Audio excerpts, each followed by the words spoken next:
On Wednesday morning, I left my hotel around 9:45. I walked slowly, allowing myself 15 minutes to reach the place where Don Juan and I had agreed to meet. He had picked a corner on the Paseo de la Reforma, 5 or 6 blocks away, in front of the ticket office of an airline. I had just finished eating breakfast with a friend of mine. He had wanted to walk with me, but I had insinuated that I was going to meet a girl. I deliberately walked on the opposite side of the street from where the airline office was. I had the nagging suspicion that my friend, who had always wanted me to introduce him to Don Juan, knew that I was going to meet him and might be following me. I was afraid that if I turned around, I would find him behind me. I saw Don Juan at a magazine stand on the other side of the street. I started to cross over, but had to stop on the divider and wait there until it was safe to walk all the way across the wide boulevard. I turned around casually to see if my friend was following me. He was standing on the corner behind me. He smiled sheepishly and waved his hand as if telling me that he had been incapable of controlling himself. I dashed across the street without giving him time to catch up with me. Don Juan seemed to be aware of my predicament. When I reached him, he gave me a furtive glance over my shoulder. "He's coming," he said. "We'd better go down the side street." He pointed to a street which cut diagonally into the Paseo de la Reforma at the point where we were standing. I quickly oriented myself. I had never been on that street, but 2 days before, I had been in the airline ticket office. I knew its peculiar layout. The office was on the pointed corner made by the 2 streets. It had a door opening onto each street, and the distance between the 2 doors must have been about 10 to 12 feet. There was an aisle through the office from door to door, and one could easily go from one street to the other. There were desks on one side of that pathway and a large round counter with clerks and cashiers on the other side. The day I had been there, the place had been filled with people. I wanted to hurry up, perhaps even run, but Don Juan's pace was relaxed. As we reached the office door on the diagonal street, I knew, without having to turn around, that my friend had also run across the boulevard and was about to turn into the street where we were walking. I looked at Don Juan, hoping that he had a solution. He shrugged his shoulders. I felt annoyed and couldn't think of anything myself, short of punching my friend in the nose. I must have sighed or exhaled at that very moment, because the next thing I felt was sudden loss of air due to a formidable shove that Don Juan had given me, which sent me whirling through the door of the airline office. Propelled by his tremendous push, I practically flew into the room. Don Juan had caught me so unprepared that my body had not offered any resistance. My fright merged with the actual jolt of his thrust. I automatically put my arms in front of me to protect my face.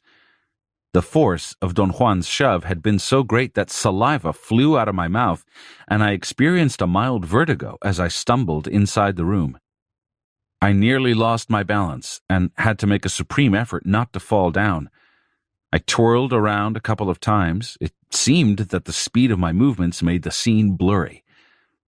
I vaguely noticed a crowd of customers conducting their business. I felt extremely embarrassed. I knew that everyone was looking at me as I reeled across the room. The idea that I was making a fool out of myself was more than discomforting. A series of thoughts flashed through my mind. I had the certainty that I was going to fall on my face, or I would bump into a customer, perhaps an old lady who would be injured by the impact, or worse yet, the glass door at the other end would be closed and I would smash into it. In a dazed state, I reached the door to the Paseo de la Reforma. It was open, and I stepped out. My preoccupation of the moment was that I had to keep cool, turn to my right, and walk on the boulevard towards downtown as if nothing had happened. I was sure that Don Juan would join me and that perhaps my friend might have kept on walking along the diagonal street. I opened my eyes, or rather I focused them on the area in front of me. I had a long moment of numbness before I fully realized what had happened. I was not on the Paseo de la Reforma as I should have been. but in the Lagunilla market, 1.5 miles away.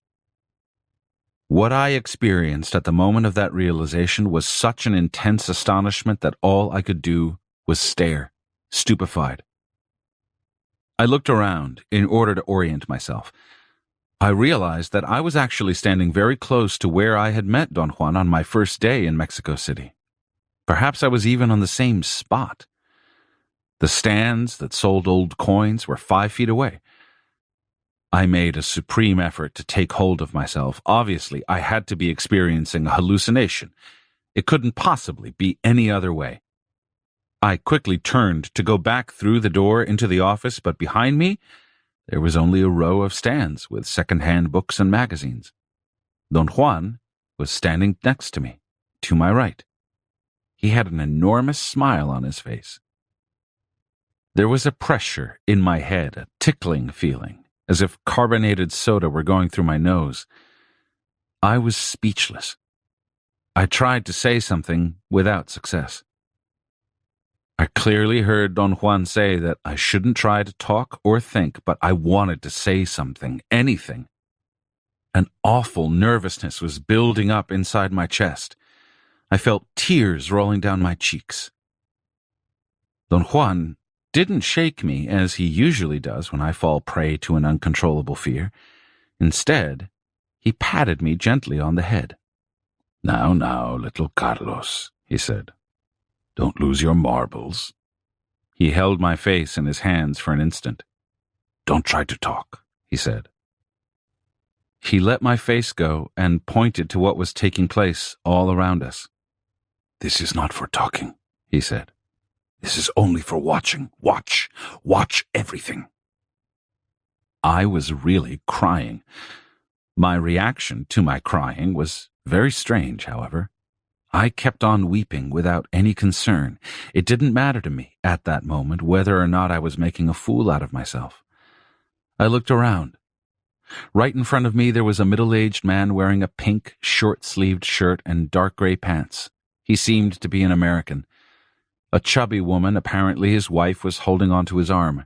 The man was handling some coins, while a 13 or 14-year-old boy, perhaps the son of the proprietor, watched him. The boy followed every movement the older man made. Finally, the man put the coins back on the table, and the boy immediately relaxed. "Watch everything," Don Juan demanded again. There was nothing unusual to watch. People were passing by, going in every direction. I turned around. A man who appeared to run the magazine stand was staring at me. He blinked repeatedly as if he were about to fall asleep. He seemed tired or sick and looked seedy. I felt that there was nothing to watch, at least nothing of real consequence. I stared at the scene. I found that it was impossible to concentrate my attention on anything. Don Juan walked in a circle around me. He acted as if he were assessing something in me. He shook his head and puckered his lips.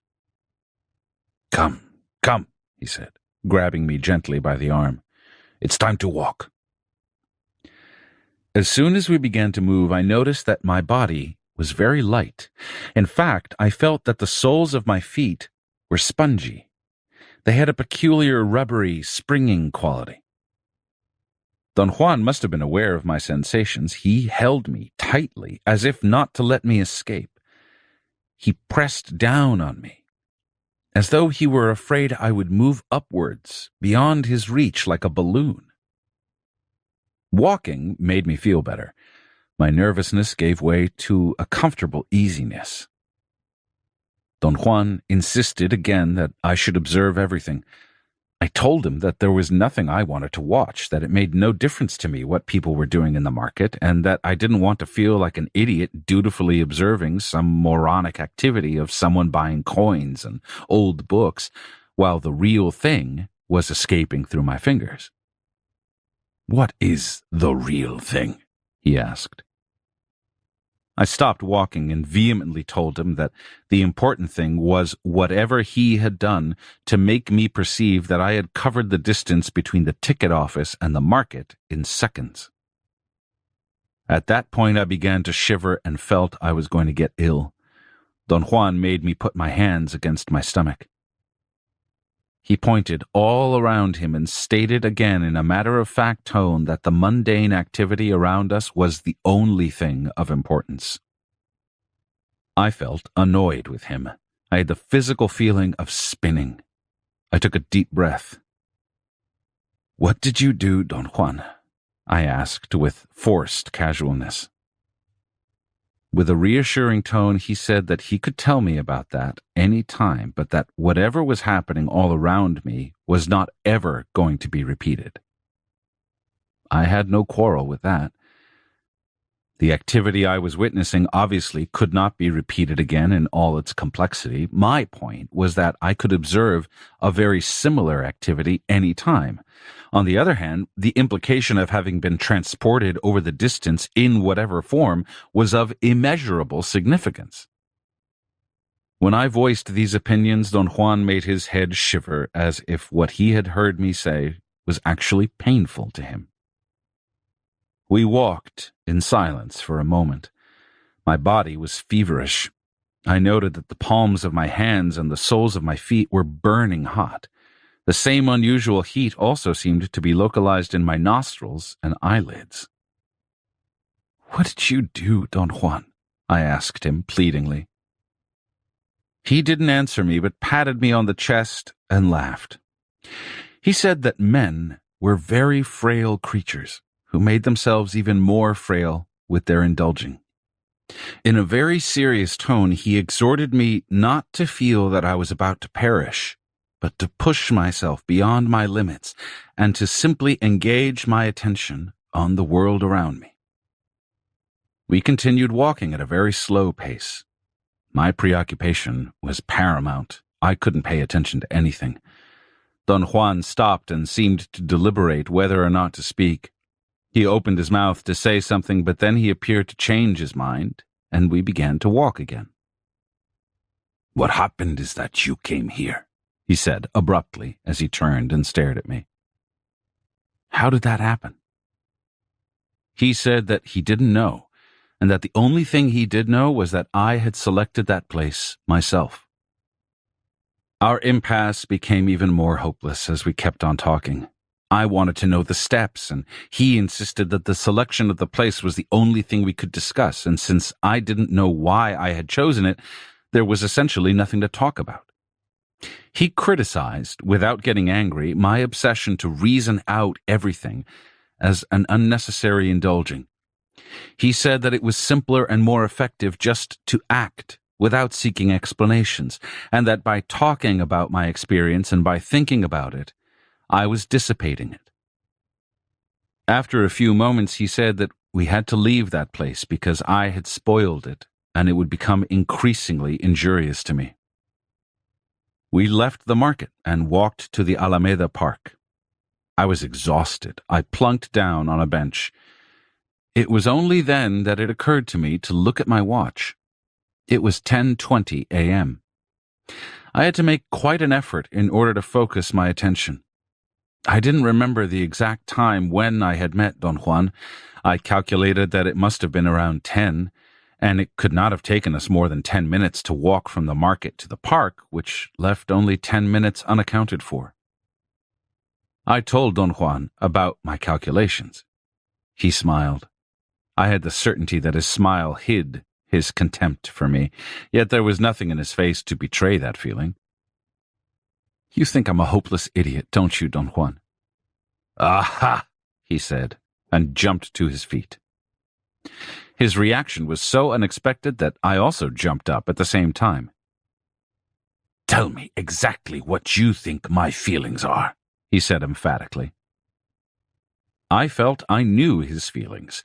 It was as if I were feeling them myself, but when I tried to say what I felt, I realized I couldn't talk about it. To speak required tremendous effort. Don Juan said that I didn't have enough power yet to see him, but I could certainly see enough to find myself suitable explanations for what was happening. "Don't be bashful," he said. "Tell me exactly what you see." I had a sudden and strange thought, very similar to thoughts that usually come to my mind just before falling asleep. It was more than a thought. A complete image would be a better description of it. I saw a tableau containing various personages. The one which was directly in front of me was a man sitting behind a window frame. The area beyond that frame was diffuse, but the frame and the man were crystal clear. He was looking at me. His head was turned slightly to his left, so he was actually looking askance at me. I could see his eyes moving to keep me within focus. He was leaning on the windowsill with his right elbow. His hand was clenched into a fist, and his muscles were contracted. To the left of the man there was another image in the tableau. It was a flying lion. That is, the head and the mane were those of a lion, but the lower part of its body belonged to a curly white French poodle. I was about to focus my attention on it when the man made a smacking sound with his lips and stuck his head and trunk out of the window. His whole body emerged as if something were pushing him. He hung for a moment, grabbing the windowsill with the tips of his fingers as he swung like a pendulum. Then he let go. I experienced in my own body the sensation of falling. It wasn't a plummeting down, but a soft descent, and then a cushioned floating. The man was weightless. He remained stationary for a moment, and then he went out of sight as if an uncontrollable force had sipped him away through a crack in the tableau. An instant later, he was back at the window looking askance at me. His right forearm was resting on the windowsill, only this time his hand was waving goodbye to me. Don Juan's comment was that my seeing was too elaborate. "You can do better than that," he said. "You want me to explain what happened. Well, I want you to use your seeing to do that. You saw, but you saw crap. That kind of information is useless to a warrior. It would take too long to figure out what's what. Seeing must be direct, for a warrior can't use his time to unravel what he himself is seeing. Seeing is seeing because it cuts through all that nonsense." I asked him if he thought that my vision had only been a hallucination and not really seeing. He was convinced it had been seeing because of the intricacy of detail, but that it was inappropriate for the occasion. "Do you think that my visions explain anything?" I asked. "Sure they do, but I wouldn't try to unravel them if I were you. In the beginning, seeing is confusing, and it's easy to get lost in it. As the warrior gets tighter, however, his seeing becomes what it should be, a direct knowing." As Don Juan spoke, I had one of those peculiar lapses of feelings, and I clearly sensed that I was about to unveil something which I already knew, a thing which eluded me by turning into something very blurry. I became aware that I was involved in a struggle. The more I tried to define or reach that elusive piece of knowledge, the deeper it sank. "That seeing was too visionary," Don Juan said. The sound of his voice shook me. "A warrior asks a question, and through his seeing, he gets an answer, but the answer is simple, never embellished to the point of flying French poodles." We laughed at the image, and half-jokingly I told him that he was too strict, that anyone going through what I had gone through that morning deserved a bit of leniency. "That is the easy way out," he said. "That is the indulging way. You hinge the world on the feeling that everything is too much for you. You're not living like a warrior." I told him that there were so many facets of what he called a warrior's way that it was impossible to fulfill all of them, and that the meaning of it became clear only as I encountered new instances where I had to apply it. "A rule of thumb for a warrior," he said, "is that he makes his decisions so carefully that nothing that may happen as a result of them can surprise him, much less drain his power. To be a warrior means to be humble and alert. Today, you were supposed to watch the scene, which was unfolding in front of your eyes, not to ponder how all that was possible. You focused your attention on the wrong place. If I wanted to be lenient with you, I could easily say that since this was the first time it had happened to you, you were not prepared, but that's not permissible because you came here as a warrior, ready to die. Therefore, what happened to you today shouldn't have caught you with your pants down. I conceded that my tendency was to indulge in fear and bewilderment. Let's say that a rule of thumb for you should be that when you come to see me, you should come prepared to die, he said. If you come here ready to die, there shouldn't be any pitfalls or any unwelcome surprises or any unnecessary acts. Everything should gently fall into place because you're expecting nothing. That's easy to say, Don Juan. I'm on the receiving end, though. I'm the one who has to live with all this. It is not that you have to live with all this. You are all this. You're not just tolerating it for the time being. Your decision to join forces with this evil world of sorcery should have burned all the lingering feelings of confusion and should give you the spunk to claim all this as your world. I felt embarrassed and sad.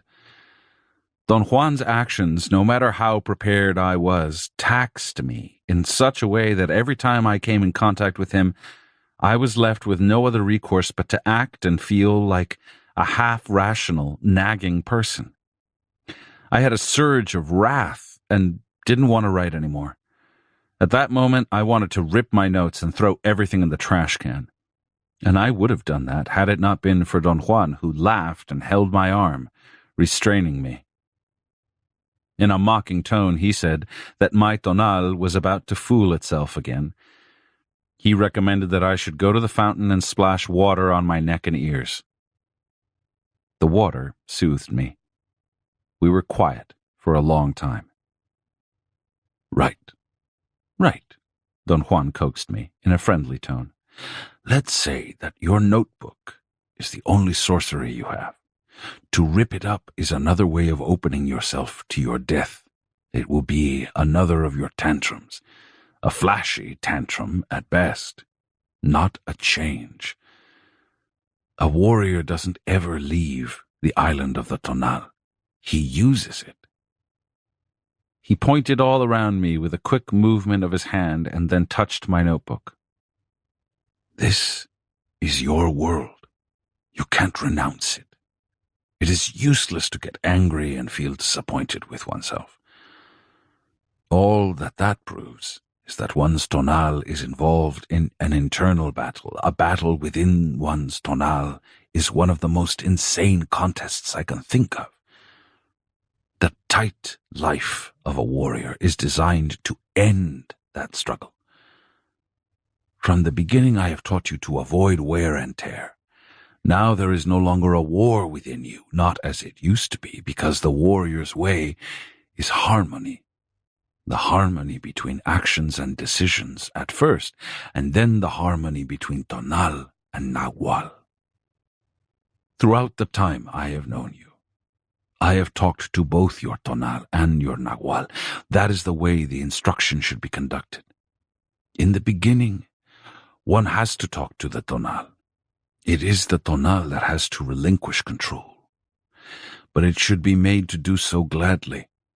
For example, your Tonal has relinquished some controls without much struggle because it became clear to it that had it remained the way it was, the totality of you would be dead by now.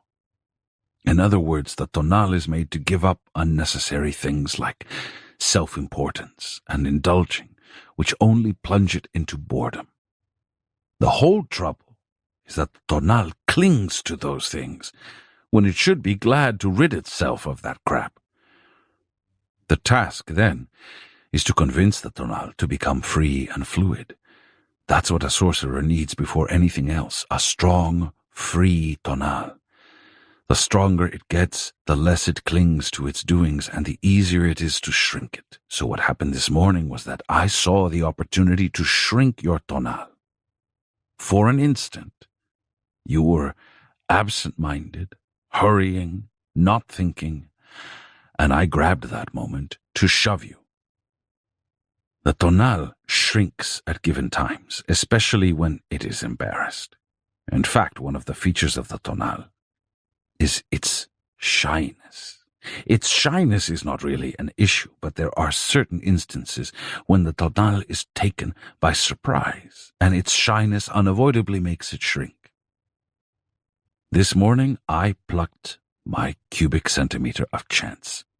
I noticed the open door of that office and gave you a shove. A shove is then the technique for shrinking the Tonal. One must shove at the precise instant. For that, of course, one must know how to see. Once the man has been shoved and his Tonal has shrunk, his Nahual, if it is already in motion, no matter how small this motion is, will take over and achieve extraordinary deeds. Your Nahual took over this morning, and you ended up in the market. He remained silent for a moment. He seemed to be waiting for questions. We looked at each other. I really don't know how, he said, as if reading my mind. All I know is that the Nahual is capable of inconceivable feats. This morning I asked you to watch. That scene in front of you, whatever it may have been, had an incalculable value for you. But instead of following my advice, you indulged in self-pity and confusion and did not watch. For a while you were all Nahual and could not talk. That was the time to watch. Then, little by little, your Tonal took over again, and rather than plunging you into a deadly battle between your Tonal and Nahual, I walked you here. What was there in that scene, Don Juan? What was so important? I don't know. It wasn't happening to me. What do you mean? It was your experience, not mine. But you were with me, weren't you? No, I wasn't. You were alone. I repeatedly told you to watch everything because that scene was only for you. But you were next to me, Don Juan. No, I wasn't. But it's useless to talk about it. Whatever I may say doesn't make sense because during those moments we were in Nahual's time. The affairs of the Nahual can be witnessed only with the body, not the reason. If you weren't with me, Don Juan, who or what was the person I witnessed as you?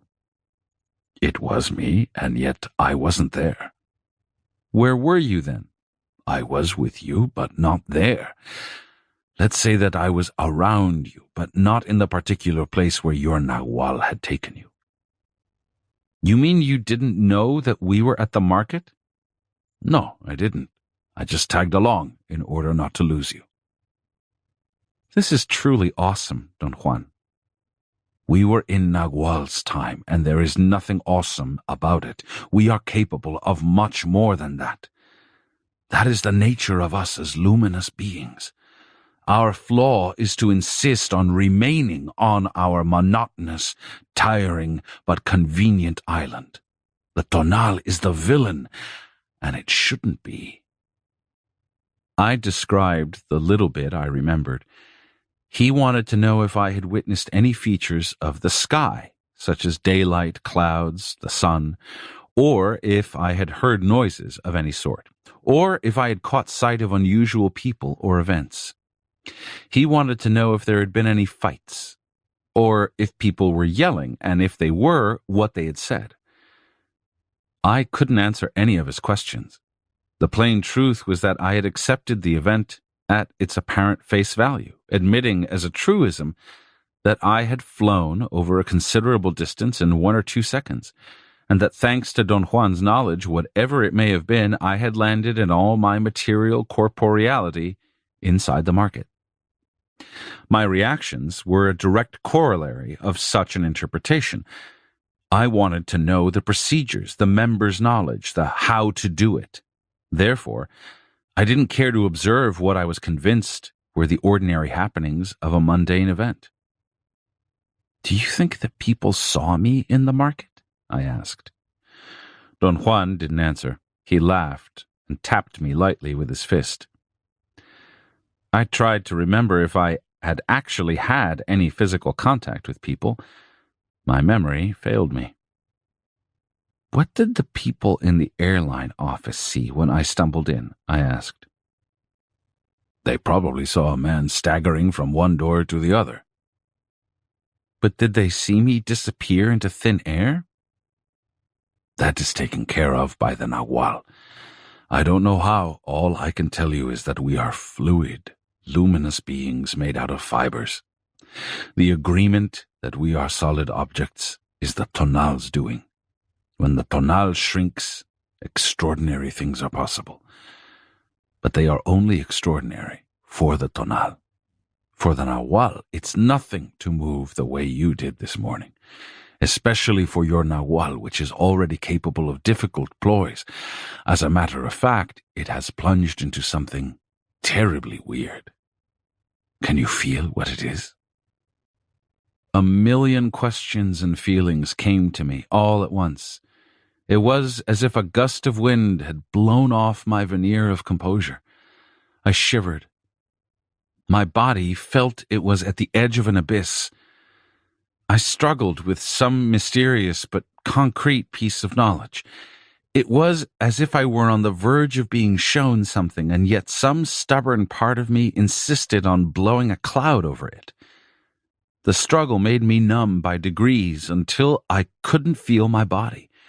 My mouth was open and my eyes were half closed. I had the feeling I could see my face getting harder and harder until it was the face of a dried corpse, with the yellowish skin stuck tight to the skull. The next thing I felt was a jolt. Don Juan was standing by me holding an empty bucket of water. He had soaked me. I coughed and wiped the water from my face and felt another cold seizure in my back. I jumped up from the bench. Don Juan had poured some water down my neck. There was a group of children looking at me and laughing. Don Juan smiled at me. He held my notebook and said that we had better go to my hotel so I could change my clothes. He led me out of the park. We stood on the curb for a moment before a cab came along. Hours later, after eating lunch and resting, Don Juan and I sat on his favorite bench in the park by the church. In an oblique manner, we got to the topic of my strange reaction. He seemed to be very cautious. He didn't confront me directly with it. Things like that are known to happen, he said. The Nahual, once it learns to surface, may cause a great damage to the Tonal by coming out without any control. Your case is special, though. You are given to indulging in such an exaggerated manner that you would die and not even mind it, or worse yet, not even be aware that you're dying. I told him that my reaction began when he had asked me if I could feel what my Nahual had done. I thought I knew exactly what he was alluding to. But when I tried to describe what it was, I found I couldn't think clearly. I experienced a sensation of lightheadedness, almost an indifference, as if I didn't really care about anything. Then that sensation grew into a mesmerizing concentration. It was as though all of me was slowly being sucked out. What attracted and trapped my attention was the clear sensation that a portentous secret was about to be revealed to me, and I didn't want anything to interfere with such a revelation. What was going to be revealed to you was your death, Don Juan said. That's the danger of indulging, especially for you, since you are naturally so exaggerated. Your Tonal is so given to indulging that it threatens the totality of you. This is a terrible way of being. What can I do? Your Tonal has to be convinced with reasons, your Nahual with actions, until one props the other. As I've told you, the Tonal rules, and yet it is very vulnerable. The Nahual, on the other hand, never, or almost never, acts out, but when it does, it terrifies the Tonal. This morning your Tonal got frightened and began to shrink by itself, and then your Nahual began to take over. I had to borrow a bucket from one of the photographers in the park in order to whip your Nahual like a bad dog back to its place. The Tonal must be protected at any cost. The crown has to be taken away from it, but it must remain as the protected overseer. Any threat to the Tonal always results in its death, and if the Tonal dies, so does the whole man. Because of its inherent weakness, the Tonal is easily destroyed. And thus one of the balancing arts of the warrior is to make the Nagual emerge in order to prop up the Tonal. I say it is an art because sorcerers know that only by boosting the Tonal can the Nagual emerge. See what I mean? That boosting is called personal power. Don Juan stood up, stretched his arms, and arched his back. I started to stand up myself, but he gently pushed me down. "You must stay on this bench until twilight," he said. "I have to leave right away. Genaro is waiting for me in the mountains, so come to his house in 3 days, and we will meet there." "What are we going to do at Don Genaro's house?" I asked. "Depending on whether you have enough power," he said, "Genaro may show you the Nagual." There was one more thing that I had to voice at that point. I had to know whether his suit was a shocking device for me alone, or was it actually part of his life? Never had any of his acts caused so much havoc in me as his wearing a suit. It was not only the act in itself that was so awesome to me, but the fact that Don Juan was elegant. His legs had a youthful agility. It was as if wearing shoes had shifted his point of balance, and his steps were longer and more firm than usual. "Do you wear a suit all the time?" I asked. "Yes," he replied with a charming smile. "I have others, but I didn't want to wear a different suit today because it would have scared you even more." I didn't know what to think. I felt that I had arrived at the end of my path. If Don Juan could wear a suit and be elegant in it, anything was possible. He seemed to enjoy my confusion and laughed. "I'm a stockholder," he said in a mysterious but unaffected tone, and walked away. The next morning, on Thursday, I asked a friend of mine to walk with me from the door of the office where Don Juan had pushed me to the Lagunilla market. We took the most direct route. It took us 35 minutes. Once we arrived there, I tried to orient myself. I failed. I walked into a clothing store at the very corner of the wide avenue where we were standing. "Pardon me," I said to a young woman who was gently cleaning a hat with a duster. "Where are the stands of coins and second-hand books?" "We don't have any," she said in a nasty tone. "But I saw them somewhere in this market yesterday." "No kidding," she said, and walked behind the counter. I ran after her and pleaded with her to tell me where they were. She looked me up and down. "You couldn't have seen them yesterday," she said. "Those stands are assembled only on Sunday, right here along this wall. We don't have them the rest of the week." "Only on Sunday," I repeated mechanically.